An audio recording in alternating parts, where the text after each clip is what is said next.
3 virtual continents have thus far been visited. Today, the Lotus 49 completes that list with a race in Japan. Being designed as an IndyCar test facility by Honda in 1997, it will be a new challenge that awaits our Lotus 49 today. 4 hairpins and hard acceleration zones will test the patience of our warriors. Who will blow a massive strike to their opponent's chances of winning this season, and who will swing and miss a great opportunity? Find out now as we get ready to watch round 4 of the Grand Prix Legends series live on the global SimRacing channel via the iRacing esports network. The crew to give you all these stats and storylines today will be Ryan Walker, and myself, Stefan Schlacher. Turning the knobs and pushing the buttons behind the scenes is our director Sean Rex Ambrose, and he's using cameras provided by the great Dougie Beard. With the previously mentioned amount of hairpins this circuit names its own, it's no wonder that Motegi isn't the most liked racing course on iRacing. To show you though that this track knows what it's talking about, we're going to send the asphalt side with our GSRC lap guide.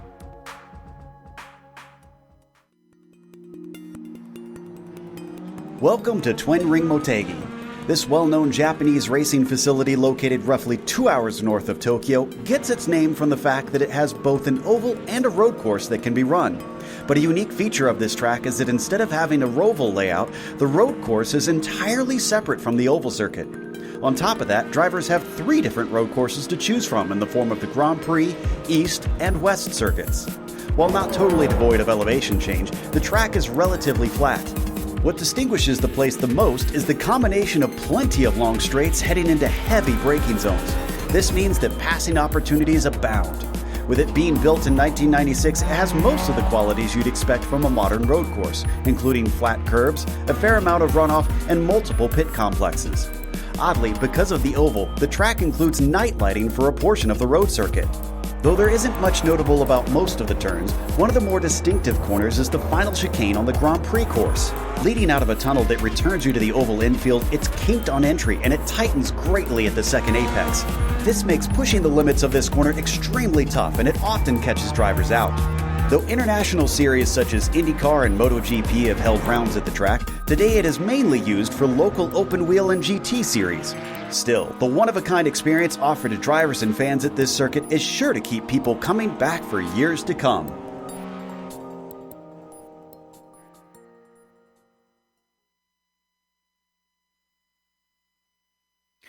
Joe Peak doing what nobody can do better, bringing you a track much closer than you would probably like.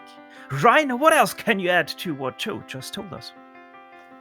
Yeah, some details about this fantastic Motegi track. It says 2.983 miles in length for 4.8 kilometers if you prefer to use that.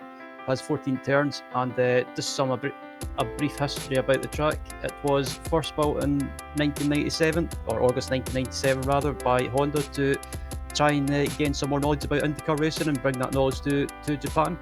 And the first official IndyCar race was held in 1998 and was won by Adrian Fernandez.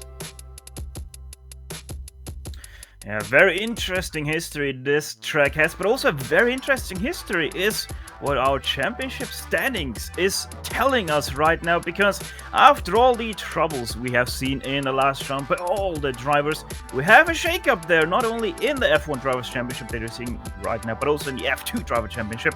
In the F1 Driver Championship, Peter Mikus, for the very first time in, I think, his F1 career, he takes over the lead here in the Grand Prix Legends series with 119 points to his name, 24 points behind that's Michel Durino, who was your leader at Donington, but he didn't race there. Rob Olenek, 29 points behind in third, with Kochi and Trengate running out your top 5 in that championship standing. And yeah, Ryan, as we have seen in Donington, that F2 really got messed up. Yeah, the F2 Championship still real close at the stage of the season, but at the moment it's currently being led by, I'm quite surprised, but led by Robert Plumley in 34 points, but 1 point behind him in second is David Rossi, with Eric Luco a further 2 points behind in third place, so the top three are still really close together, but not that far behind either in fourth and fifth for Andrew Eng and Brennan Cleveland, so at the moment it's still all to play for in the F2 Championship. Yeah, and I think this is one of the closest F2 championships we have seen in pretty much the whole that we are broadcasting this series. Next up, as always, it's the Nations Cup in the United States. Right now leading that one with 130 points to their name. Slovakia 11 points behind, with France in third, Norway fourth, and Italy in fifth place. 47 points in total are right now separating these top 5 in the points standings. Ryan, we might have a few new viewers here today, so why don't you talk us quickly over the race details? So some details about the series for anyone tuning in for the first time. This is round 4 of 12. And the race length for today will be 18 laps. And as always for this series, the setup will be open, so any changes you want to make, be it camber right height, tyre pressures, anything like that, you're free to do so. And as always, regarding incidents, if you get 17x, it will be a penalty, and if you get to 25x, then you will be automatically disqualified from the race. Yeah, and that might be something that we have to look at for, because it is rather easy in the Lotus 49 to pick up some incident points here. As always, though, you're watching this broadcast on the iRacing eSports Network. Make sure to like and especially subscribe if you haven't done so yet. You know, if you haven't asked that button right below this broadcast, will still be extremely bright red. Now, Ryan, one thing we have to talk about this track is that for the drivers, it isn't the easiest one with all the elevation change and hairpins and whatnot you have on this track. But for us in the commentator's box, it's really easy because no turn has a name. Yeah, absolutely. This track is, like I mentioned before we came on the air, it's one of my favourite tracks on iRacing Motegi. It's one of those tracks that it's got everything really. You've got slow speed corners, you've got high speed corners, you've got even medium speed corners, and you've got some twisty sections as well. So this track basically offers everything that a driver would like or maybe dislike. So and also with some corners as well, it's easy to get an off track if you run too wide, or even if you clip the grass. With it being slippy now, if you clip the grass, it could possibly spin you, or even worse, spear you into the wall. Yeah, everything is possible on this track, and I'm pretty sure you're standing quite alone there on your side of liking this track. From what I've heard, the community really, for some reason, dislikes this track, even though I would say it provides really great racing. Right now, I would also say it provides quite the qualifying battle between the three of our top dogs. Rob Olenek right now in first place with a 47.605, Traingrade with a 47.638 in second place, and Michel Didino with a 7.665 in third place. So extremely tight there at the top. Absolutely, and yeah, the Ford man at the moment this season, Peter Mikas, is only down in P7, so maybe not where Peter wants to be, but as usual, up at the top, you've got like you mentioned, you've got all the Traingrade. Ryan, sorry, but Peter Mikus isn't in 7th anymore. He is in first place with a 47.551. Goes faster by 500th of a second than Rob Olenek. As Michel Dudino strikes back, we just saw it there in his last few turns, 47.333. He is going faster. That puts him up by 2/10. Rob Olenek coming out of the last turn now through his qualifying time. Let's see what it's going to bring for him. There's the line. And it is a 47.444, fast enough for Mikus, but not fast enough for first place.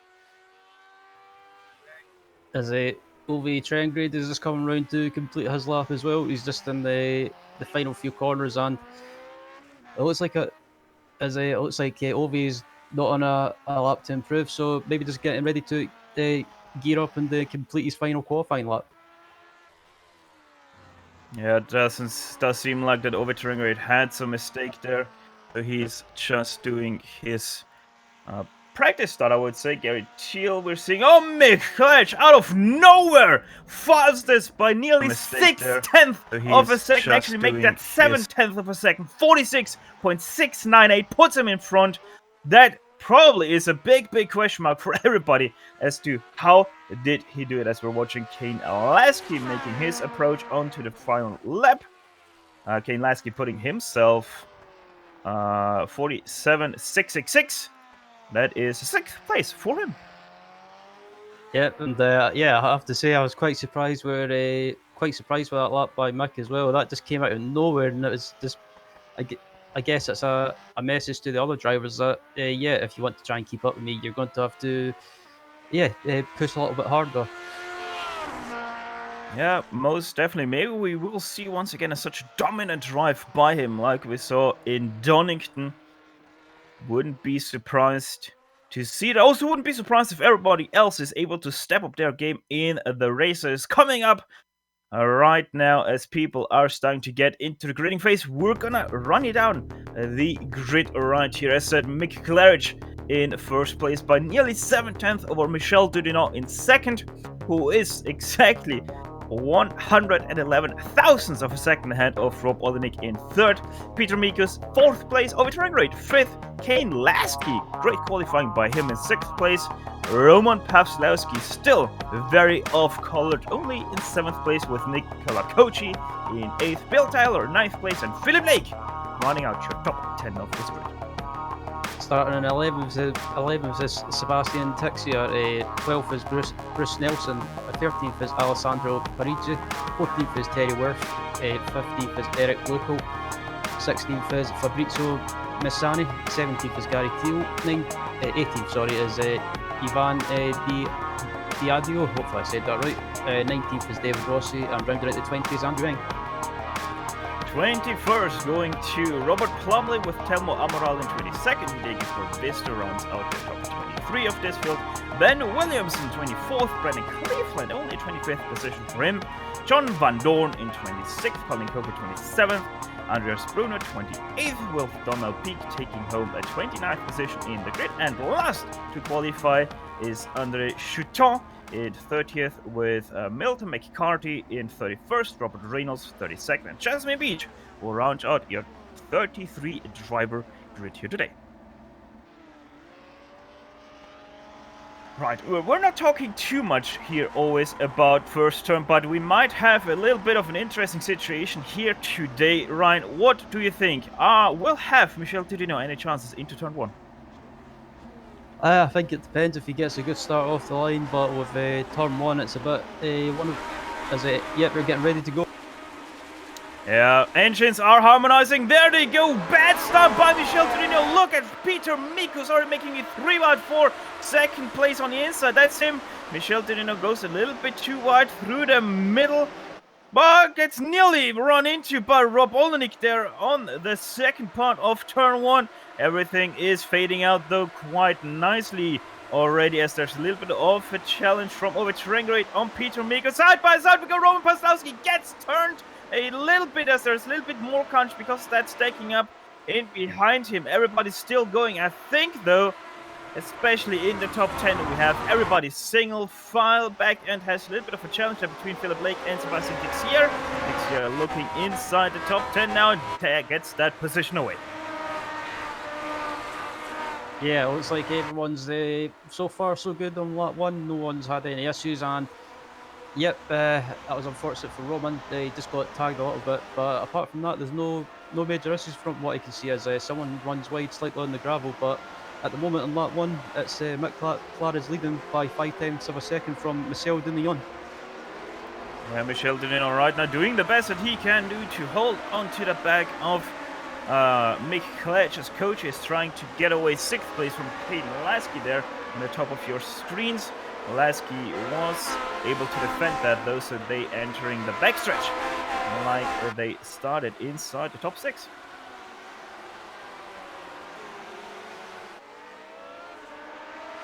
Quindring Motegi, always a track that really shows the skill difference or the speed difference in the drivers, and sure enough does show that already. Our top 5 drivers in the standings already gone and dusted, with the gap between 5th and 6th already up to 2.2 seconds.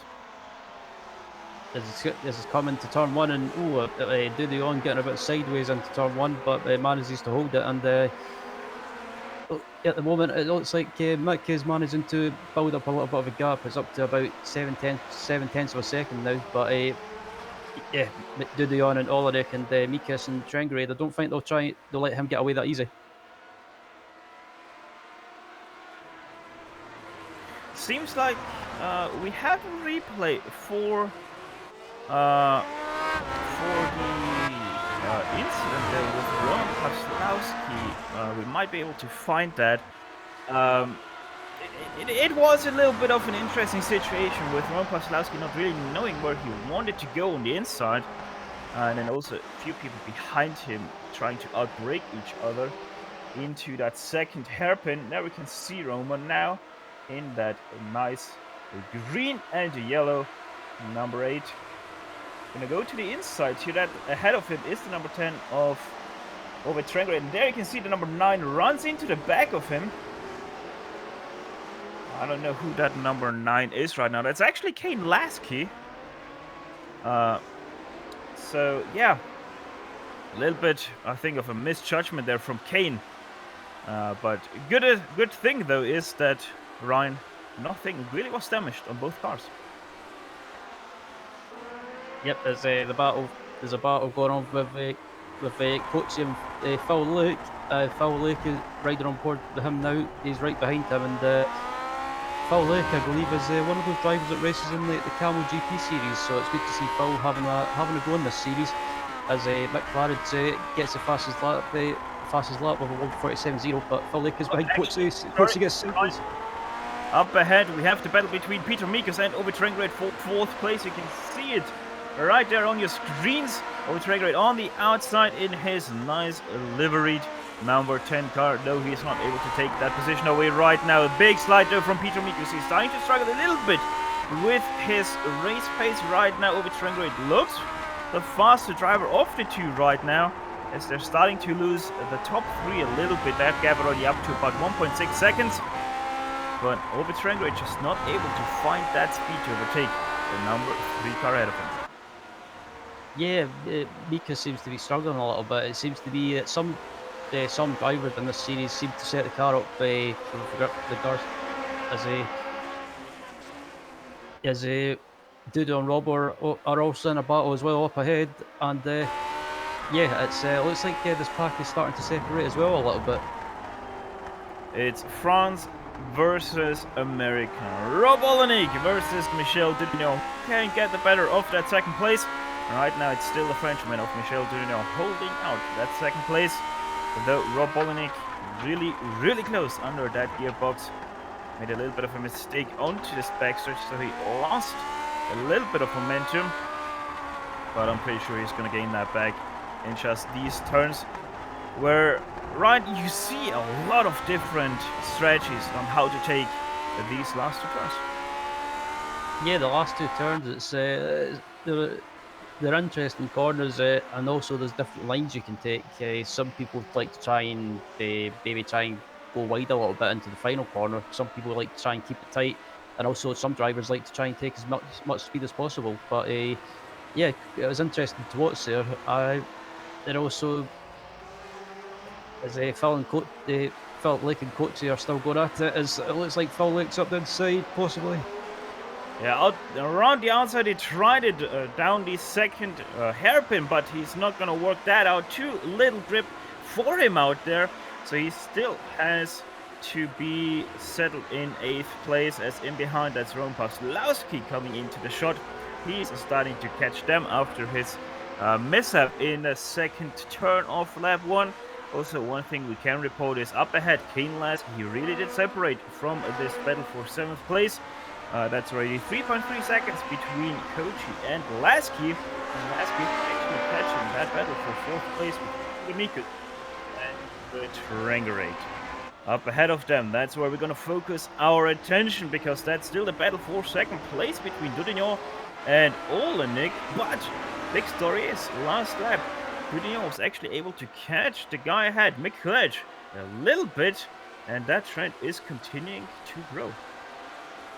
Yeah, but these guys, Dudignon and Olenek, have just been kind of scrapping amongst themselves as Rob tries to take a sneaky look up the inside, or just shows that he's there. But up at the front, Mick Claridge is kind of just pulling away a little bit, but also maintaining the pace and maintaining the gap. So at the moment, Dudignon and Olenek have been left to, scrap amongst themselves. But behind these guys as well, we've got Peter Mikas, Ove Trengrid, and Ken Lasky battling for P4 at the moment. That was actually a good run here by Ove Trengrid, Rob Olenek, sorry, out of the first hairpin, but not any avail for him. Just that straight, too short between the 2 hairpins. Oh, that was a big mistake there from Michel Dudignon. Rob Olenek going to the outside now for turn number 5. He's able to brake later and take away 2nd place from Michel Dudignon. Will he able to hold the exit as well? Yes, he does. There he moves up into 2nd place. That's the first position change We have inside the top 5 and also over Trangerate makes the pass happen on Peter Mikus. Mikus also nearly loses position to Kane Lasky. Pretty much the same thing that we saw with Rob Olenek happen to Peter Mikus. Just a mistake into turn 5. Outbraked himself, and that's why he lost that position to over Trangerate. Now Kane Lasky on the inside, going up to turn 10, the last hairpin of this track, the slowest hairpin of this track. Afterwards, it's very important to get early on that power. Who's able to do exactly that? It seems like they're pretty even on that power. It's going to be a drag race into turn 11 and see who is going to be able to pull ahead down the hill. There they go, 200 meters, 150 meters, braking by about 170 meters. The inside line belongs to Peter Mikus, but Kane Lasky able to hold the outside. Still they go side by side into the last 3 turns. That's a touch between the two, and Peter Mikus has to give up the hopes and dreams he has for a top 5 finish right now. Yeah, that was a bit of a rough battle between the two guys. But on the other hand, Kane Lasky got his elbows out and just decided, nope, you're not going to scare me, and decided to just get his elbows out and barge his way through. It was a bit of a hard move, but both of them gave each other just enough space and enough room to make it through the corner. Yeah, I would call all of that, though, fair and square. No harm and no foul. Kane Lasky did want to touch him just a little bit too wide, and I think there was also a little bit of netcode between those two. Going, though, a little bit back, actually quite far back, into P number 19, as actually right now, sorry, a little bit of a pass there by Bill Tyler on Eric Lukel into turn 5. He takes away the top 10 spot. That means Eric Lukel now into 11th, pretty much the same thing we saw with Ove Trangerate through that turn. Though we're looking now at that battle for what is that, 18? Yeah, I would even put Andrew Eng into that, just a little bit ahead of them. Now Ben Williamson to the inside of Hideki Previsto. Previsto comes back on the power again on Ben Williamson. And that's, nearly losing 2 positions there. Hideki Previsto, so Gary Thiel tried to have a look there. Oh, they're too slight. There comes Gary Thiel, somehow sneaks past that spinning Hideki Previsto. How did they keep away from each other? Yeah, that was, I'm not even racing and just watching that. It made me kind of, take a deep breath just watching that. But I'm amazed that none of them got caught up with each other or had any contact. But fair play to both of them. They managed to hold it. And absolutely fantastic battle. There's battles going on at the front, but also there's the battle for P12 was going on at the moment as well. And coming up to the final few corners. And this battle has been brewing up for quite some time. Yeah, Bruce Nelson just overtook Terry Worth into turn 11. So that is why now Bruce Nelson is in P number 12 with Terry Worth, trying to show his worth to get that 12th place back from Bruce Nelson. 2 more cars are lining up behind them. That's Phil Lake and Alessandro Parisi. I wonder what happened to Phil Lake last time we saw him. He was trying to catch a battle for 9th place, so he must have had a big mistake, finding himself only in 14th place. Yep, Ryder on board with Phil Lake at the moment as well, and he was doing well, but like you say, he must have had some issues and made a mistake or just ran slightly wide in one of these corners, but still in 14th and not that far outside the top 10. Yeah, anything still is possible. We're only on lap 7 of this 18-lap race. Leading this pack of hungry racers right now, Mick Claridge, 2.3 seconds on the dot right now. He is in front of 2nd place Rob Olenek. Though I think that Rob Olenek is starting to get into his groove after getting rid of Michel Deneur. So I wouldn't say that Mick Claridge is in the dry yet. Let's actually have a little bit of a lap comparison here between Mick Claridge.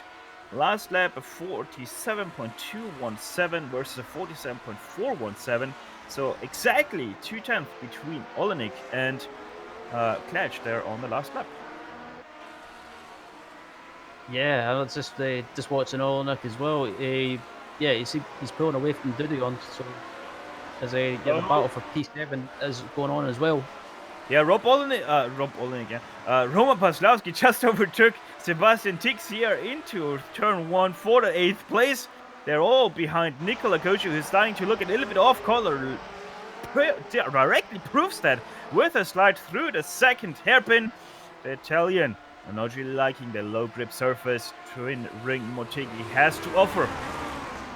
Let's see if Roman Pawlowski able to do something through turn 5. Not like that. Has a big lockup, sends him sailing past the apex, and that's not enough speed. Going through and up the hill here. Let's see Sebastian Tixier. Will he try to take immediately back his 8th place that rightfully, or at least he thinks, belongs to him? He sure is still safe of Bill Tyler in 10th place. He is about 2.5 seconds behind Tixier.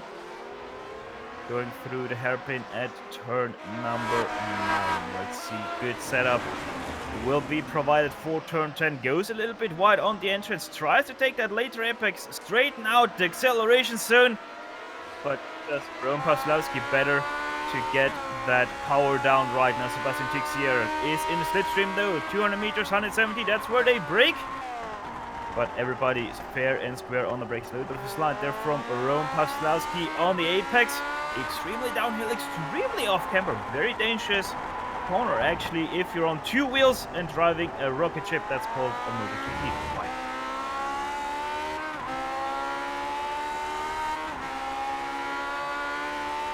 Yeah, as a...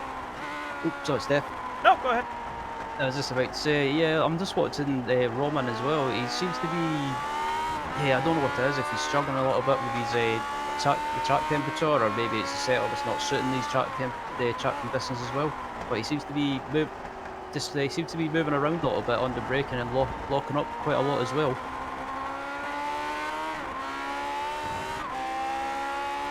Yeah, if we actually have a look at track temperature, you will see that it's scorching hot out there. 106 Fahrenheit or 41 degrees Celsius on the track. So that really doesn't help these drivers right now. Low grip surface and then scorching hot temperatures.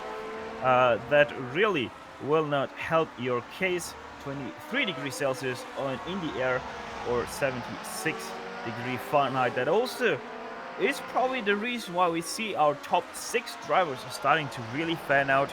Right now, the top 6 are covered by 9.9 seconds. Where the action is, though still very hot, is in the midfield, right around that P13 position of Terry Worth. He really lost out to Phil Lake, so he's driving away. Same with Eric Lucal, but he still has the better of Bruce Nelson, who made a mistake in the last lap, fell back to that 14th position, and also the Italian Alessandro Parisi still is in behind that gearbox.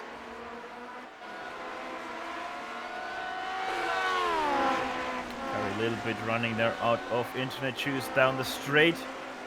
Makes it very nicely and neatly into turn 11. Bruce Nelson though, very big mistake from him, loses a lot of traction out of it. But thankfully for him, Alessandro Parisi not too far away. Oh, we have a mistake there, actually a crash. Who is that? A 31 of Colin Coker. Let's see what happened there, Ryan. Yep. The replay's on screen now, so just look at the replay to see what happened between the both of them. And Coca, ooh, yeah,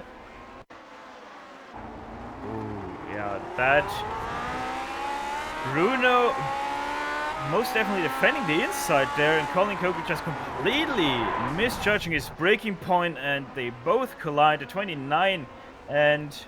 Let's see, who was that? Telmo Amaral has to go to the outside grass, and Donald Peake goes around the inside grass. So those were also a little bit compromised by that crash. There we have the 29 of Amaral. Right now, by the way, your F2 championship leader, Robert Plumley, also not having the best races. Started in 21st. Right now, only in 23rd, about 50 seconds behind your leader of the pledge. Yeah, it's still early stages of the season as well, I should say. So yeah, it's not really not a bad thing for Robert. All he needs to do is just he doesn't need to worry about winning races for the F2 championship. Just needs to As yeah, the battle between Luku and Lake is going on at the moment, and Lake tries to go around the outside. Oh, That's interesting. Luke just went to the right, slowed down, and let Philippe Lake past.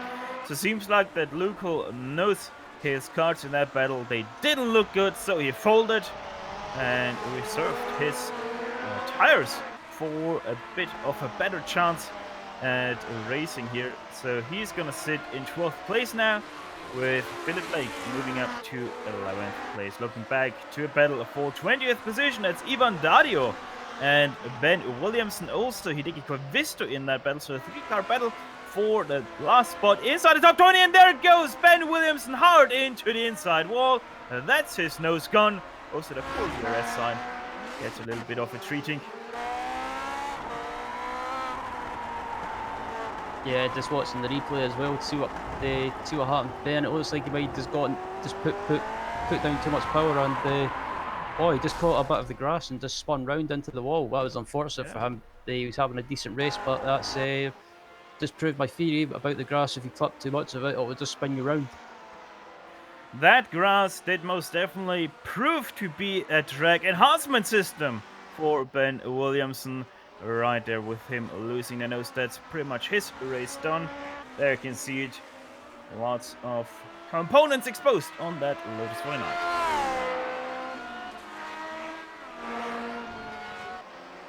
The battle for P16 is also one we're gonna focusing on. That's David Rossi versus Fabrizio Massani. Massani starting in 16th, so he wants to get back that one position he lost thus far in the race, with David Rossi already climbing up 3 spots from 19th into 16th. And also we have to say a snake of 4 cars ahead of them, not too far away. Actually just 3 cars. There's also Robert Reynolds in there, who is 30th and being currently left. Yep, and yeah, back up at the front as well. McLaren rather is leading by 3.5 seconds. So yeah, he's Mick at the moment is just he's not being challenged at the moment, but just watching the times between Claridge and Olenek, they're still relatively close together on pace. So you never know. In the later stages of the race, Rob could put up a bit of a challenge and try and close down Mick. Speaking about closing down, Kane Lasky right now doing that to Overtraingrade. Overtraingrade pretty much under pressure here from Kane Lasky. They're only 3/10 apart right now. So Kane Lasky most definitely found some speed, or maybe it was Overtraingrade who's starting to lose speed with his always extremely loose setups that he likes to drive.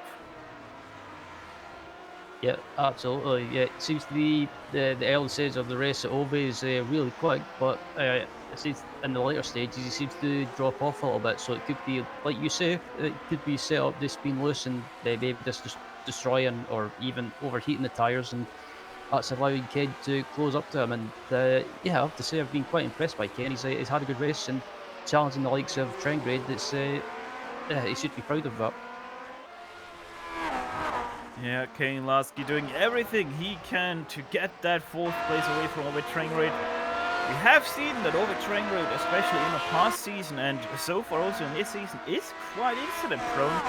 So wouldn't put it too far out there if you would say that he might be making a few mistakes later into a race, as Michel Dudin has the world's longest lockup all the way from the braking point of turn 1 through turn 1 and nearly into turn 2. Let's actually have a look at it, because that was mighty impressive how long that inside wheel was standing.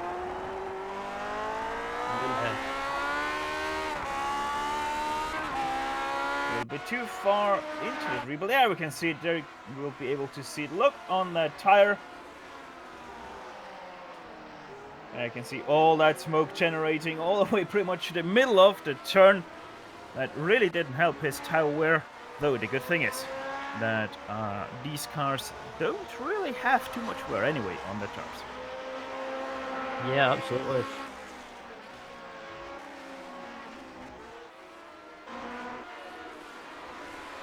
As the battle for P14 between Parisi and Snelson is going on at the moment, these guys are still close together as you ride on board of Bruce Snelson, and yeah. trying to pressurise Parigi into a mistake, but he just can't seem to get close enough or do anything about him at the moment. Yeah, one of the few battles we still have remaining in this race right now. Obviously, that is mostly down to how hot this temperature is. Everybody trying to save their tires somehow. Also, Terry Ward not too far away from them. He has been able to separate over the last few laps a little bit from them, but it's only right now just under a second between Worth and Parigi.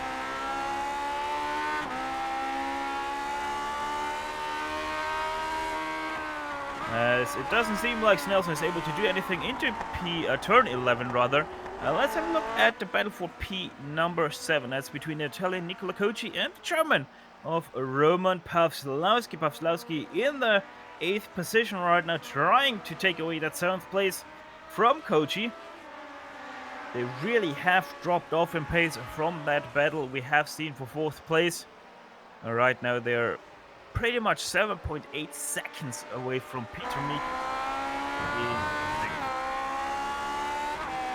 Let's have a little bit of a look here on the lap comparison there between Pawlowski and Cocci, and it seems like they're pretty much dead even. Their last lap only 1,000 between Cocci and Pawlowski.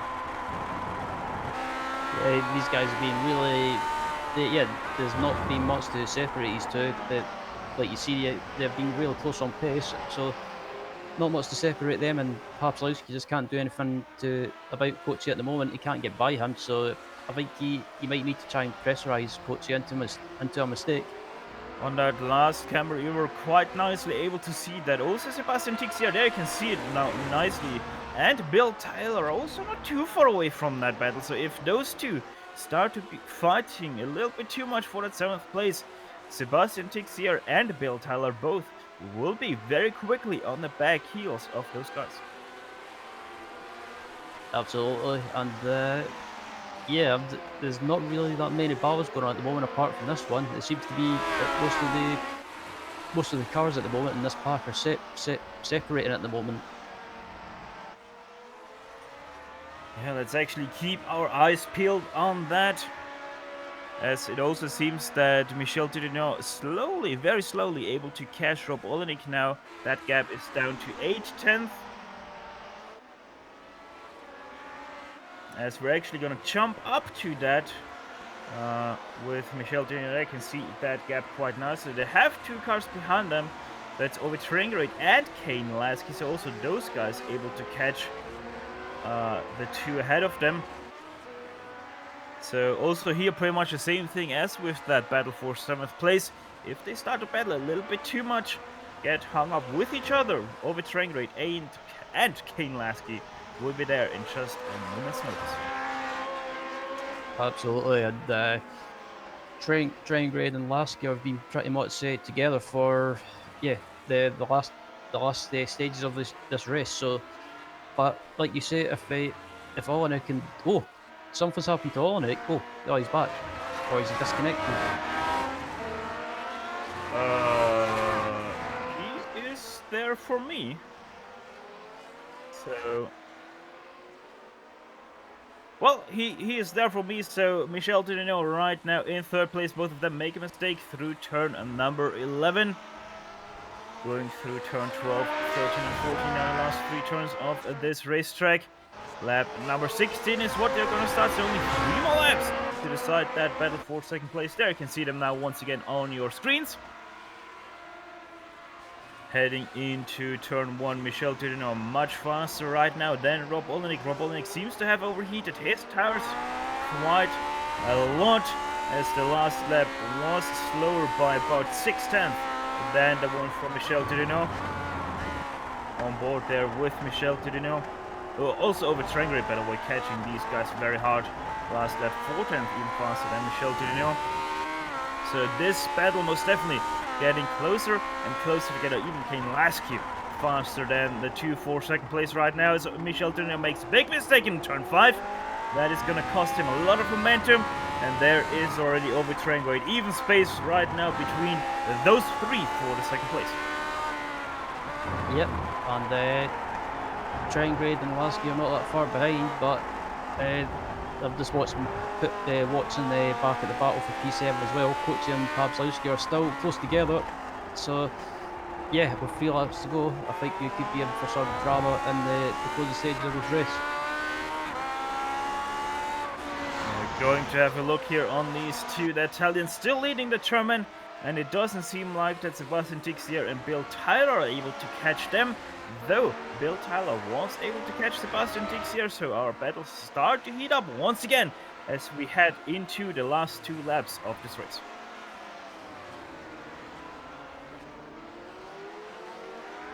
Another battle. Let's actually show you that one. Why not jump a little bit through the pack to showcase all the battles that we have right now going on. Terry Worth still holding up on that 13th place.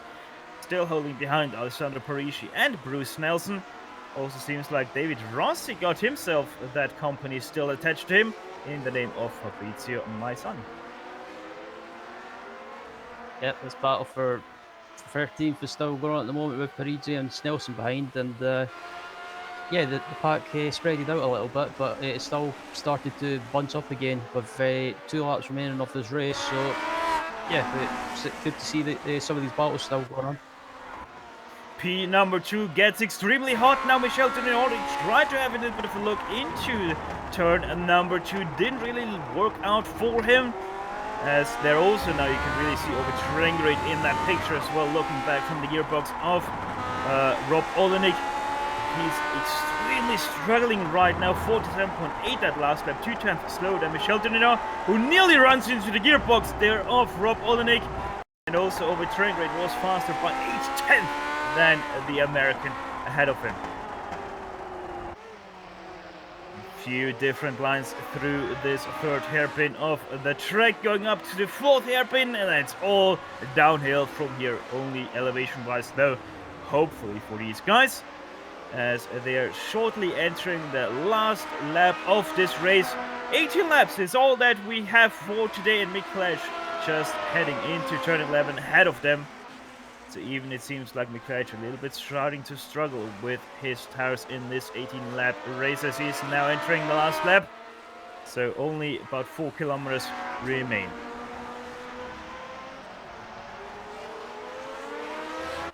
White flag now also in the air for this battle for 2nd place. McClatch actually puts in a new fast lap of the race at 46.895. As Rob Olenek heads into turn 1 and 2. He's still ahead of Michel Tourneau, who once again had a little bit of a lock-up through the middle of the turn. So he's not able to gain too much momentum onto this 2nd straight. As they were, by the way, pretty much a full second of the last lap of Mick Claridge. Heading through the 2nd hairpin on the infield of the oval here at the Twin Ring Motegi. Michel Tourneau tries to set up the exit here off turn 5, gets a little bit bogged down by Rob Olenek, who really did park it there on the apex. Let's see if they are trying to do something through turn 6 and into turn 7. Michel Tourneau too far away for that, but here comes over Trengrid. He's now tucked firmly under the gearbox of Michel Tourneau, who is tucked right under the gearbox of Rob Olenek. This is heating up much to the likings of Ovid Trengrid. Maybe he's able to snatch himself a 3rd or a 2nd place away as Rob Olenek has to defend Michel Tourneau on the outside of turn number 10. They will head down the backstretch here. Who is able to get a better momentum out of the turn? It's Rob Olenek.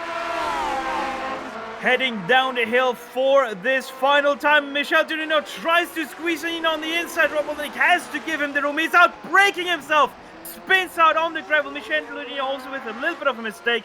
With Trengrid not able to catch on that as Mick Claridge crosses the start-finish line. Give it up for your winner here at Twin Ring Motegi. Michel Tourneau in behind just comes away with that 2nd place ahead of Ovid Trengrid. Rob Olenek from 2nd to 4th with 1 mistake. He goes back to positions. In behind it's also Kochi and Pawlowski. Kochi able to take away that 7th place. As Tixier comes across the line, as the battle between Rossi and Massini's going on as well, as they're coming down to the final few corners, and yeah, it looks like Rossi's holding on to the position at the moment, and if he just gets through these final couple of corners, he'll be able to hold on to the position from Massini and they take 15th place. Yeah, and so he is indeed able to do so.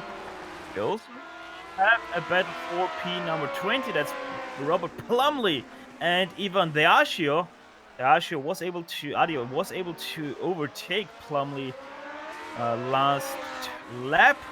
Let's see if Adio able to keep that 20th. Seems like Adio is able to keep that 20th place away from Robert Plumley. So with that, GSRC is gonna take a quick breather, but we will be back after these messages.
We'll welcome you all back to the Grand Prix Legends post-race show, streaming to your home on the global SimRacing channel via the iRacing eSports network. And what a race we saw, getting dominated by Mick Klatsch, but that's far beyond the point of this race. He won out by 6.5 seconds of Michel Dudignon, who took away that second place in the penultimate turn of the race.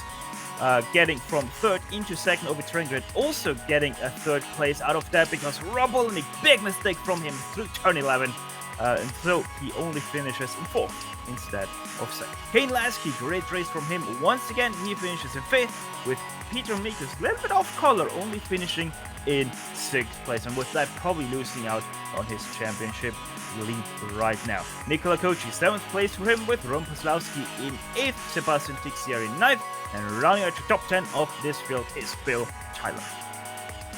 Finishing in 11th was Philippe Lick, 12th was Eric Luttrell, 13th was Terry Worth, 14th was Alessandro Parigi, 15th was Bruce Nelson, 16th was David Rossi, finishing in 17th was Fabrizio Missani, and finishing in 18th was Gary Teal, 19th was Andren, and rounding out the 20 was Heidiki Koivisto. In 21st, getting that position, or just missing out on that position, is Ivan Adio, with Robert Plumley in 22nd, Benny Williams in 23rd, Donald Peake did finish in 24th, and Helmo Amaral, the last car on the lead lap, in 25th. John Van Dorn, 26th, Colin Coker, 27th, Andre Choudon in 28th, with Jasmine Beach, the last car to finish this race, in 29th. Robert Reynolds, 1 lap down on Hurt, 2 laps down in total, 30th, Milton McCarthy in 31st, Andres Bruno 32nd, and finishing out this race with way too overheated tires, 11 laps down, it was Brennan Cleveland. Joining us now, Mick Clerge. Mick, easy sailing, right? Oh, Steph, I don't know about that, mate. Yeah. Yeah, no, that was tough. It's always tough in this car, you know. Biggest question, 41 degrees Celsius on the track. How did it feel in the car? Oh, do you know what? I had a race last night with Rob, and we came to the track and it was 90 degrees. It was right in the middle of using 18.5 PSI or 18. And I chose 18.5, Rob chose 18, and it was just such a battle for the win. And this morning when we started practicing, I just thought, I don't know whether I want that again. You know, so when we got to the final practice session and the server started loading up for the race, I just said out loud, just give me 108 degrees, that'll be fine. And the race started, it was 108 degrees. And so that, you know, that was it. The tire pressures were set and it was fine, you know. It's not too bad, to be honest with it. As long as you keep an eye on the sliding, you're all right, you know. A lot of people seem to be struggling with overheating the tires. I think the secret is you really have to be careful with them, especially early on in the first few laps, you know. Yeah, and once again, you showed incredible consistency throughout the race. How does one get this consistent? 230 laps, I think, this week. I think it's what it is. Yeah, I've had another week of just banging out the laps. Well, Mick, we're going next week to, once again, a little bit of a different track. From Motegi, we will head over to Road Atlanta. How are you looking forward to that one? Yeah, I'm really looking forward to Road Atlanta. It's one of my favourite tracks. I love all the old tracks, you know. I mean, Motegi is a brilliant layout, I think, but it's like a modern track, you know.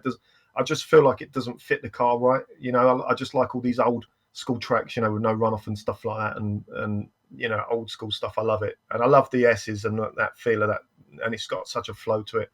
But yeah, Ryan's going to ask me a question, I think. Getting right on the spot there, Ryan. Well done. Yeah, I can't think of anything, but yeah, thanks for that, Mick. I'll tell you what, Ryan, I'll put you out of your misery. Let me just say hello to a couple of people.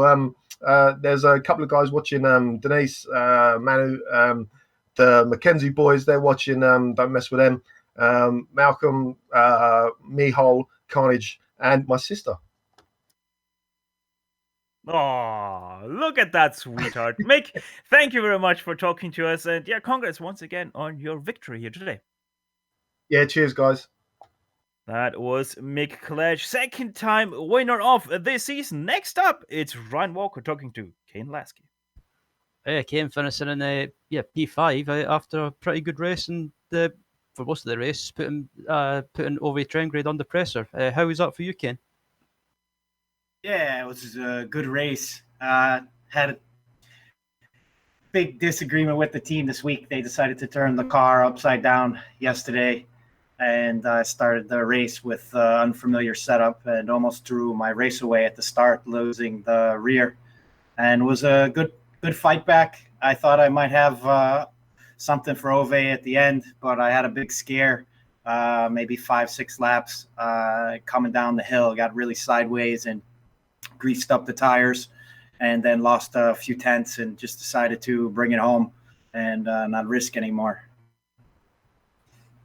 Yeah, I mean, excuse me. Yeah, I think this is your first season in the Lotus 49, or correct me if I'm wrong. But yeah, if it is your first season, you've been impressive to watch so far. And what do you think about the series? Is it a series you're enjoying at the moment? And any expectations or aims for this season?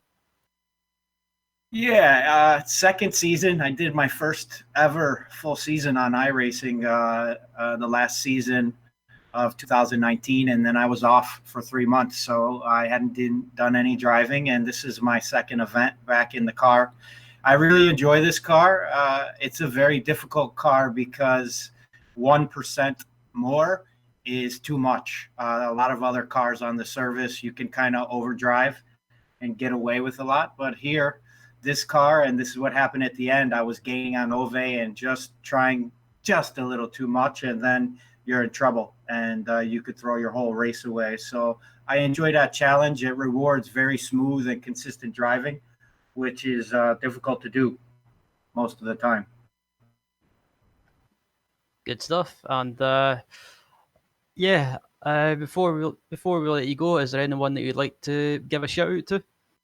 Yeah, just you guys for always showing up and doing a good broadcast, and Mick, obviously, for helping a lot of people, and just the guys that I race with, a really good group of guys, Rob and Ove, Peter, and Michelle. It's another thing about this series is people take their time, and usually things don't happen until the end, and you can be pretty confident to race side by side with people, and adds to the enjoyment a lot. And also, our director just asked, are you from North Dakota or Minnesota? Actually, I'm from Connecticut right now.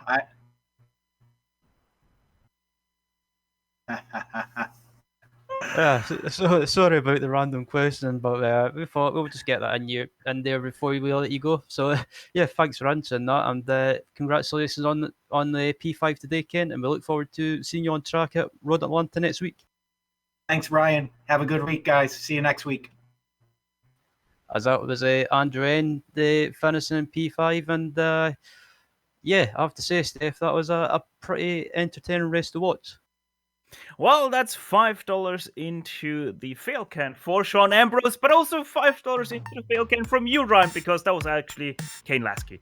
But yeah, it was a great race to watch there throughout all that we have seen, and it has been an extremely great season thus far. So GSRC would like to thank the iRacing Esports Network once again for having us on the talent lineup to bring you the greatest shows in iRacing. Make sure to like and especially subscribe to the channel if you haven't done it. So yeah. On top of that, we'd like to thank everyone on the track today for a great show, and especially those from the Nike community for contracting with GSRC to broadcast. Right now on your screen, you can see all of the companies that provide us with their great hard and software GSRC uses to deliver you the best possible show. Additional thanks goes to Chun Along to provide us with the great masterpieces. See the screen for how to get a hold of more of her great work. If you'd like to find out more about GSRC, please visit us at globalsimracingchannel.com. You can also find us on the social media platforms, Twitter with @GSRChannel, Facebook at facebook.com/globalsimracingchannel, on Instagram at GSRC_Grand Prix. All of the upcoming races for other series are now sliding across your screen, so check them out and mark them down the calendar. Do not miss another second of exciting racing action. Finally, on behalf of the entire crew, Sean, Ryan, and Dougie, I'd like to thank you all for tuning in as Mick Claridge took away the victory here in virtual Chapman. With that said, sayonara, and as always, race hard, race clean, and we'll see you on the track.